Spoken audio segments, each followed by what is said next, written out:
আসসালামু আলাইকুম। আশা করি সকলে আল্লাহর রহমতে ভালো আছেন।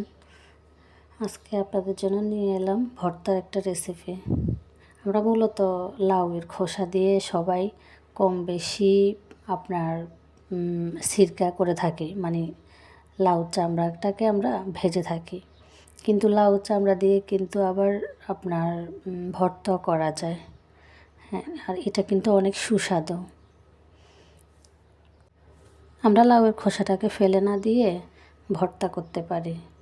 এতে রুচিও বাড়ে, ভর্তা খেতে ভালোও লাগে। গরমের মধ্যে সবসময় মাছ মাংস দিয়ে ভাত খেতে আসলে কারোই ভালো লাগে না।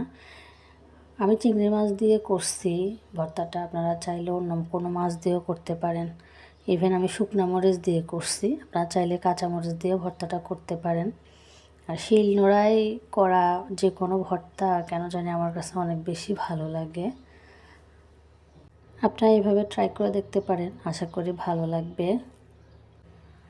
একটা ভর্তা আর হচ্ছে যে কোনো শাক একটা রান্না কিংবা ভাজি এগুলো হইলে আমার কাছে নর্মালি ভাত খেতে অনেক বেশি ভালো লাগে, মানে একটা আত্মতৃপ্তি আসে।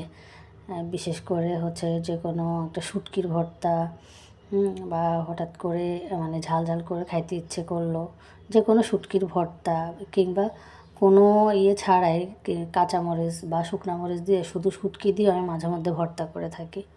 আমার কাছে খুবই ভালো লাগে। আলহামদুলিল্লাহ, দেখেন কালারটাও কত সুন্দর আসছে, খেতেও ভালো লাগবে।